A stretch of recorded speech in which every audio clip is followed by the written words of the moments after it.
तो hello and नमस्कार दोस्तों, मैं एडवोकेट आरती आप सबका चैनल पर स्वागत करती हूँ। उम्मीद करती हूँ आप सब अच्छे होंगे। और मैं एक बात बोलना चाहती हूँ, अगर आप चैनल पर नए हैं तो चैनल को सब्सक्राइब ज़रूर कीजिए ताकि परिवार को हम बड़ा से बड़ा और बड़ा कर सकें। साथ में अगर आपको वीडियो अच्छा लगता है तो लाइक ज़रूर कीजिए, ज़्यादा से ज़्यादा शेयर कीजिए एंड मुझे कमेंट करके ज़रूर बताइए। कोई सजेशन है तो वो ज़रूर दीजिए, इसलिए क्योंकि मेरा मकसद क्राइम को बताना ही नहीं, ज़्यादा से ज़्यादा लोगों को क्राइम से बचाना भी है।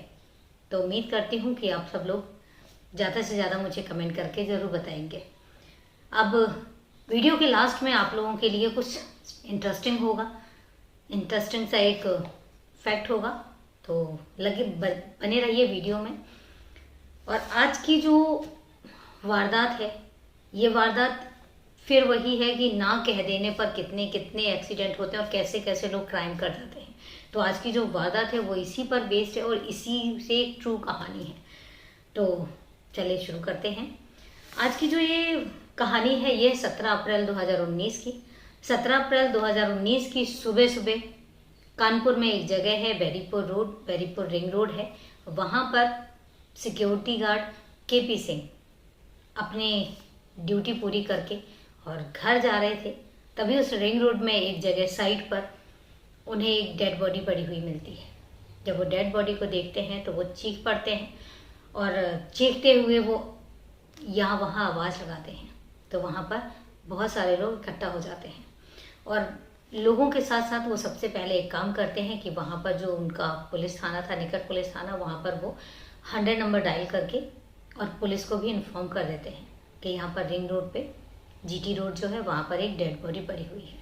साथ के साथ ही घटनास्थल पर पुलिस इंस्पेक्टर और साथ में कुछ पुलिस वाले आ जाते हैं और वहाँ पर देखते हैं भीड़ जमा है, देखते हैं कि एक डेड बॉडी है और डेड बॉडी जो थी वो एक लड़की की थी। लड़की के बॉडी में मतलब शरीर में इतनी ज़्यादा चोटें होती हैं, साथ ही साथ उसको पता लगता है कि उसको मतलब मारा गया है बहुत ज़्यादा, और साथ ही साथ उसकी जो उसने सूट पहना हुआ था उसकी चुन्नी जो है वो गले में लिपटी हुई थी। तो उससे पता लग रहा था कि उसको जो उसको गले में जैसे एक फंदा सा लगा के उसको मारा गया है। तो जब स्टार्टिंग में वो देखते हैं तो समझ जाते हैं कि मर्डर बहुत ही ब्रूटल मर्डर किया गया है। तो इसके बाद वो पूरी भीड़ से पूछते भी हैं कि क्या आप लोग इनको जानते हैं, तो कोई भी उस युवती को पहचानने से मना कर देता है। और वो युवती भी नहीं कह सकते हैं कि लड़की कह सकते हैं, तो वो उस लड़की को पहचानने से मना कर देते हैं कि हम नहीं पहचानते हैं।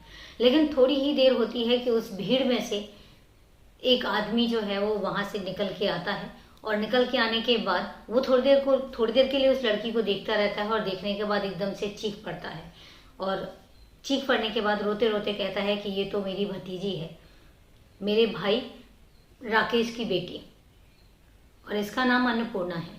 तो जब पुलिस वालों को ये चीज़ पता लगती है तो पूछते हैं कि आप कौन हो, तो कहता है मैं राजेश हूँ और मैं इस जो लड़की है इसका चाचा हूँ, और अभी कल ही तो इसकी बारात आने वाली है। और इस तरीके से वो रोता है। तो पुलिस वालों को अब ये पता लग जाता है कि ये जो डेड बॉडी है ये किस लड़की की है। तो उसी तरीके से उसकी जो फैमिली है, उसके जो फादर हैं, फादर के साथ उनकी वाइफ है और उसके साथ उनकी 3 बहनें और एक भाई होता है, तो उनको भी इन्फॉर्म किया जाता है। और इन्फॉर्म जैसे ही उनको पता लगता है बेचारे वो रोने दहाड़ने लग जाते हैं, क्योंकि उन्होंने उम्मीद ही नहीं की थी कि जिसकी तो बारात कल आने वाली है उसको मतलब उसकी उन्हें मौत की खबर सुनने को मिलेगी। वो रोते रोते उस घटनास्थल पर पहुंचते हैं और पहुंचने के बाद बुरी तरह से चीखने चिल्लाने लग जाता है। अब सोचने वाली बात है कि जिसकी बेटी की डेथ हो रखी हो, जिसकी शादी की तैयारियां चल रही हों और उसकी बेटी की इस तरीके से मौत की खबर आए, तो पेरेंट्स पर क्या गुजरेगी, घर वालों पर क्या गुजरेगी।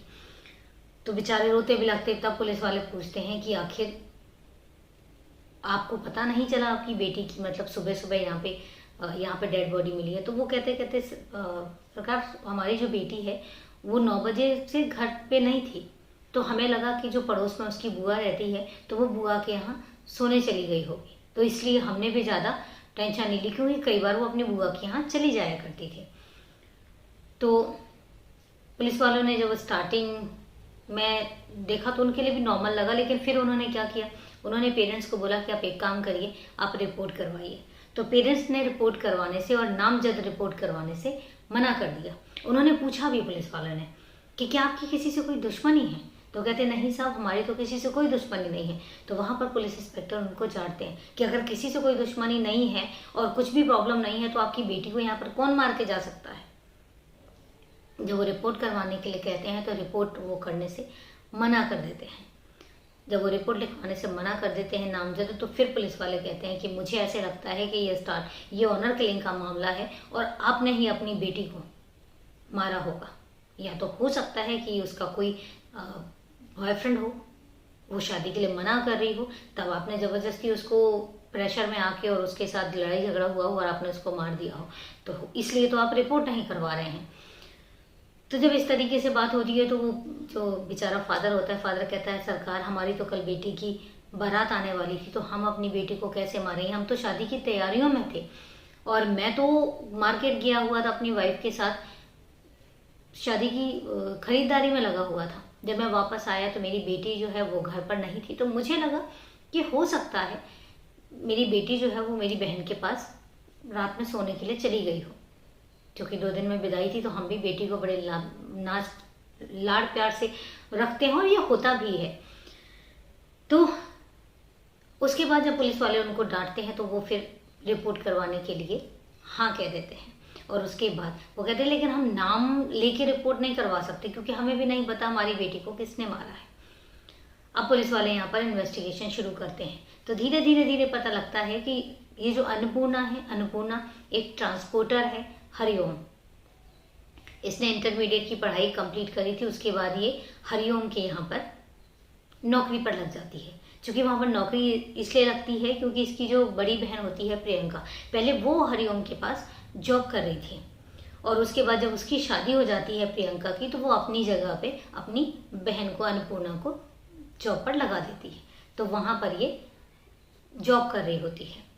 तो वो कहते हैं उनका सर हमारे पास आना जाना भी था इस तरीके से, तो ऐसा नहीं है, वो हमारे पास आते जाते भी थे और ये वहाँ पर जॉब कर रही थी, खुश भी थी। लेकिन उसके बाद फिर इसकी हमने शादी तय कर दी और कल तो इसकी बारात आने वाली थी और इवन 14 अप्रैल को तो अभी इसकी एंगेजमेंट हुई है। तो पुलिस वाले फिर देर नहीं लगाते, पुलिस वाले हरिओम को उठा लेते हैं। हरिओम को उठाते हैं, उससे पूछताछ करते हैं, तो हरिओम बताता है कि हाँ, ये मेरे यहाँ नौकरी करती थी, नौकरी करते हुए हमारी बहुत अच्छी दोस्ती थी, हमारी बातचीत भी होती थी और ऐसा नहीं, हमारे ऑफिस के बाद भी, मतलब काम के बाद भी हमारी बात होती थी, मैं घर भी आना जाना था मेरा इनके। तो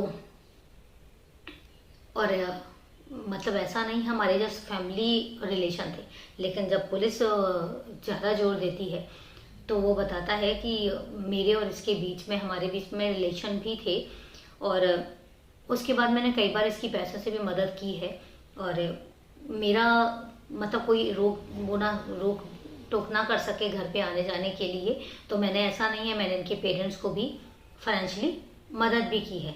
तो इसलिए मेरा इनके घर में बहुत ही फ्रिक्वेंटली आना जाना था। लेकिन रही बात मारने की, तो मैंने उसको नहीं मारा है। जब पुलिस हरिओम से पूछताछ कर रही होती है तो उनको ये समझ में आ जाता है कि हरिओम ने इसको नहीं मारा, क्योंकि पुलिस वालों का सिक्स सेंस बहुत स्ट्रांग होता है, उनको पता लग जाता है क्योंकि वो डेली इन्हीं सब चीज़ों में डील करते हैं।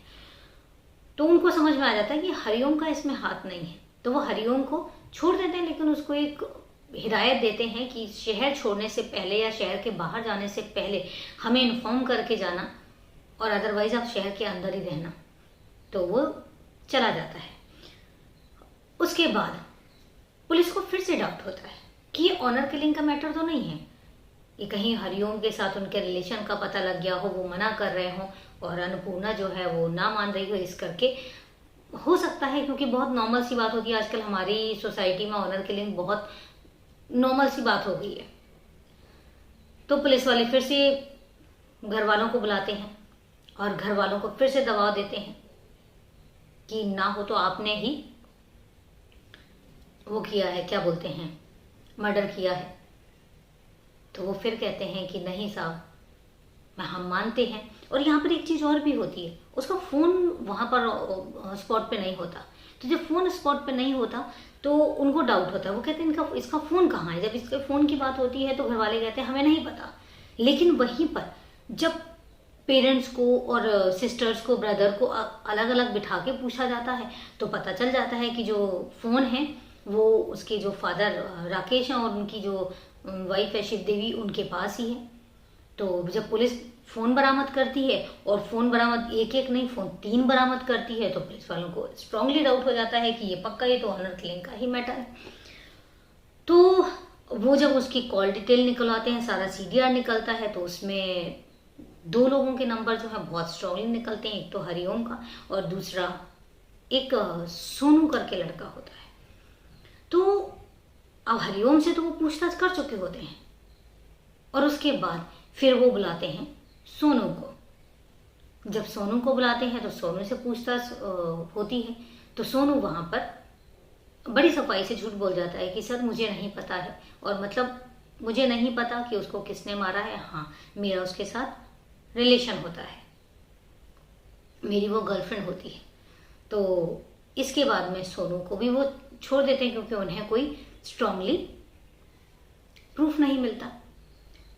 लेकिन उनको स्ट्रॉन्ग डाउट हो रहा होता है पेरेंट्स पर, तो वो दोबारा से बुलाते हैं। और अब यहाँ पर जब कोई प्रूफ नहीं मिलता तो वो क्या करते हैं, एक टेस्ट होता है बेंजीन टेस्ट।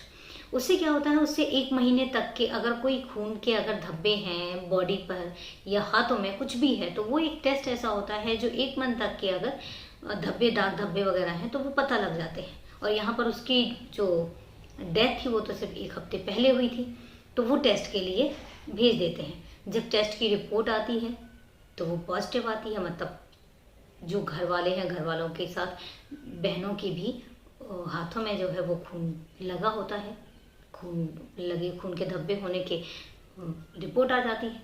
तो फिर पुलिस वाले पूरे घर को और अब ले आते हैं पुलिस स्टेशन। वहाँ पर आके पूछते हैं कि देखिए मैंने टेस्ट करवाया है और टेस्ट में आपके हाथों में और आपके कपड़ों में खून के धब्बे मिले हैं।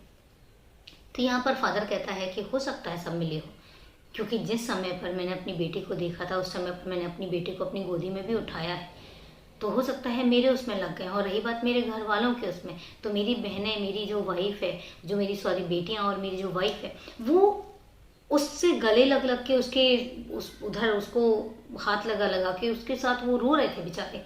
तो हो सकता है इस ड्यूरेशन में उनके हाथों में वो ब्लड स्टेन्स लग गए हों। तो पुलिस वालों को यहाँ पे लगता है कि हाँ ऐसा हो सकता है। तो उसके बाद पुलिस वालों को अभी यहाँ पर कोई भी प्रूफ, स्ट्रॉन्ग प्रूफ नहीं मिलता, और वो घर वालों को अभी फिलहाल के लिए छोड़ देते हैं। इन बिटवीन क्या होता है कि इन बिटवीन इलेक्शन आ जाते हैं लोकसभा के, और पुलिस जो है वो बिजी हो जाती है लोकसभा के इलेक्शन में। तो 1-1.5 महीने जो है पुलिस ठंडे बस्ते में ये पूरा केस चला जाता है। 1-1.5 महीने के लिए पुलिस वाले बिल्कुल बिजी हो जाते हैं, और इस केस पर कोई ध्यान तो बहुत दूर की बात है, इस केस की कोई बात ही नहीं करता है। तो सब कुछ नॉर्मल हो जाता है। 1.5 महीने बाद जब इलेक्शन खत्म होते हैं तो फिर से जो पुराने केसेस थे उन पर इन्वेस्टिगेशन शुरू होती है। तो फिर ये केस सामने आता है। अब यहाँ पर उनको कोई भी प्रूफ नहीं मिल रहा होता है, तो पुलिस वालों को भी समझ नहीं आता कि वो क्या करें।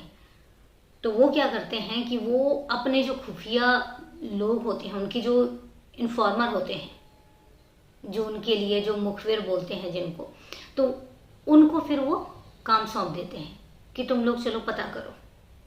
लगभग 1 हफ्ता लगता है, और 1 हफ्ते में एक जो उनका मुखबिर होता है वो आकर बताता है कि सर बहुत स्ट्रांगली, मतलब मैं प्रूफ लेकर आया हूँ कि आप जो उसका बॉयफ्रेंड होता है सोनू, जो उसके पड़ोस में ही रहता है, आप उसको उठाओ।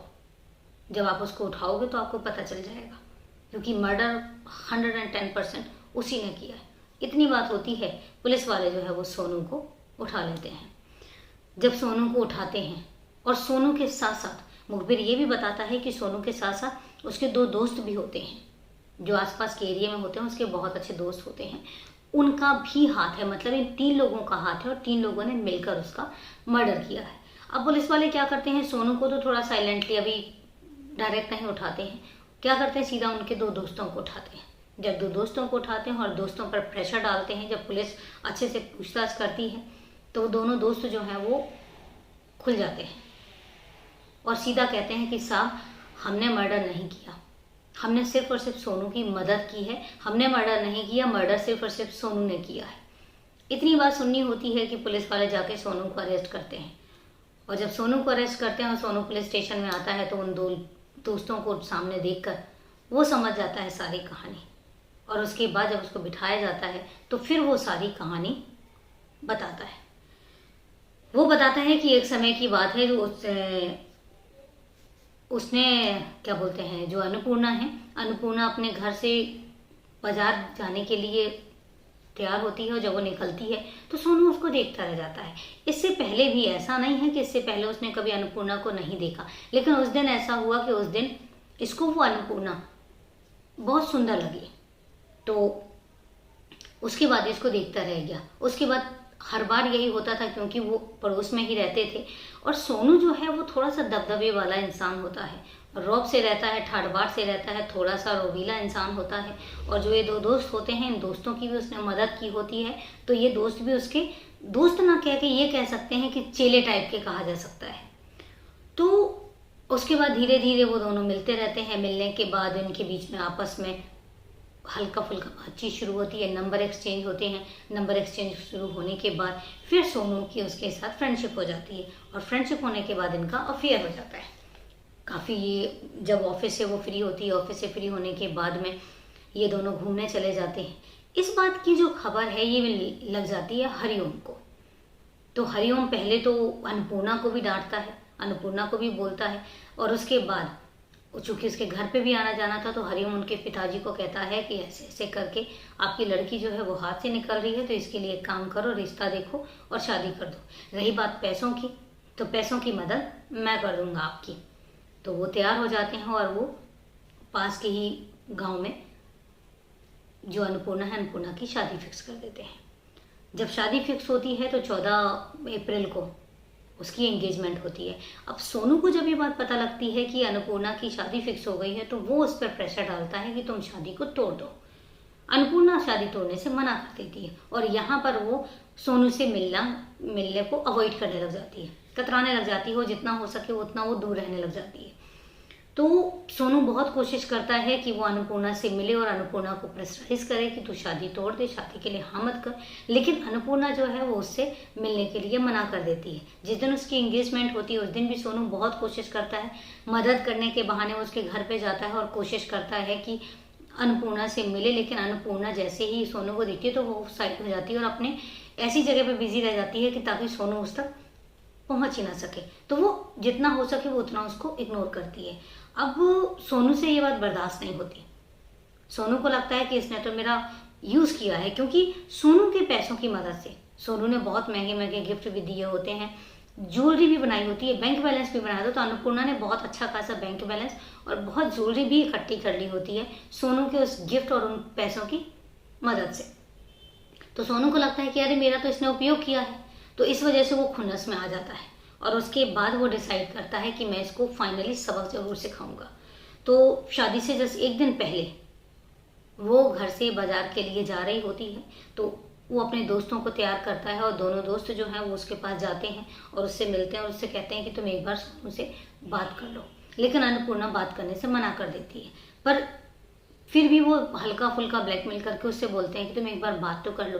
वो सोनू से बात करवाते हैं, तो सोनू कहता है कि मैं आखिरी बार तुमसे मिलना चाहता हूँ। तो वो मिलने के लिए मना कर देती है, पर फिर भी सोनू कहता है कि प्लीज़ आखिरी बार मिल लो, उसके बाद मैं तुम्हें कभी भी परेशान नहीं करूँगा। और इसके बाद अन्नपूर्णा तैयार हो जाती है और उन्हीं दो दोस्तों के साथ बाइक में बैठ के वो उसी जीटी रोड पे आ जाती है, जो कि अंधेरा हो चुका होता है। और जीटी रोड पे लगभग 8-9 बजे की बात है, तो इतना शोर शराबा नहीं होता। तो जब वो वहाँ जाती है तो एक सुनसान सा एरिया देख के सोनू और वो अन्नपूर्णा आपस में बात करने लग जाते हैं। सोनू फिर प्रेशराइज करता है कि तुम शादी तोड़ दो और हम एक काम करते हैं, हम भाग के शादी कर लेते हैं, या हम शादी कर लेते हैं, बाद में तुम अपने घर वालों को बता देना। पर वो मना कर देती है, वो कहती है कि नहीं, मेरा तुमसे अब कोई लेना देना नहीं है और मैं शादी नहीं तोड़ सकती। इस पर उनकी काफ़ी बहस होती है, काफ़ी आपस में लड़ाई झगड़ा होता है। और उसके बाद गुस्से में सोनू जो है वो भारी चीज़ उठा के उसको जो है वो मारने लग जाता है, और इतना मारता है कि वो बेसुध होके गिर पड़ती है और उसके बाद भी वो उसको मारता रहता है। जब उसको ये यकीन हो जाता है कि वो मर चुकी है, उसके बाद भी वो उसकी चुन्नी लेता है और चुन्नी से उसके गले को घोंटने लग जाता है। और उसके बाद जब वो बिल्कुल शांत हो जाती है तो फिर वो सारे वहाँ से उसके दोस्त और वो वहाँ से चले जाते हैं। और इस तरीके से ये मर्डर होता है जो कि किसी को नहीं पता होता। तो जब ये कबूल कर लेते हैं तो उसके बाद पुलिस तीनों को अरेस्ट कर लेती है। और अरेस्ट करने के बाद फिर वो जो चार्जशीट बनाती है और उसके बाद चार्जशीट दाखिल कर देती है। और अभी भी ये केस जो है वो कोर्ट में है, देखते हैं क्या डिसीजन आता है। तो ये थी पूरी वारदात जिसने पूरे कानपुर को एक बार के लिए दहला दिया था। और फिर वही बात आती है कि ना कहने पर कितना बड़े से बड़ा क्राइम हो सकता है। मुझे तो समझ नहीं आता कि लोगों की मानसिकता ऐसी क्यों है कि सिर्फ ना कह देने पर किसी रिलेशन में बने रहना और रिलेशन में उसके बाद कंटिन्यू ना करना, यह दोनों लोगों की चॉइस होती है। लेकिन कितनी ऐसी वारदातें भरी पड़ी हैं कि सिर्फ ना कह देने पर हम इतने ज़्यादा ईगो में आ जाते हैं कि हम ना बर्दाश्त नहीं कर सकते और हम सामने वाले को जान से मार देते हैं। और उसके बाद होता क्या है, ना तो वो इंसान रहता है और ना ही हम बचते हैं। हम भी ज़िंदगी भर जेल में सड़ते हैं, बदनामी होती है वो अलग होती है। तो इन सब से अगर बचना है तो मैं तो वही कहूँगी कि दोस्तों सतर्क रहना ज़रूरी है, सबक लेना ज़रूरी है। ना तो अपने आप को नुकसान पहुंचाइए, ना किसी दूसरे को नुकसान पहुंचाइए। सिर्फ एक दूसरे की वैल्यू कीजिए, एक दूसरे की रिस्पेक्ट कीजिए, एक दूसरे के पॉइंट ऑफ व्यू की रिस्पेक्ट कीजिए। अगर कोई ना कह रहा है तो वहीं पर चीज़ ख़त्म करके अपने रास्ते पर आप जा सकते हैं। तो दोस्तों ये थी पूरी वारदात। अब जैसा कि मैंने बोला था कि जो कहानी है, कहानी के लास्ट में आपको एक इंटरेस्टिंग सी चीज़ मिलेगी। तो मैं आज आपको बताना चाहूँगी कि जो ये फ़ोन है, फ़ोन उपयोगी भी है और ख़तरनाक भी है। इसको अगर सही से उपयोग किया जाए तो बहुत उपयोगी है, लेकिन अगर इसको एक्सेस में उपयोग किया जाए तो ये बहुत ज़्यादा डेंजरस भी हो सकता है।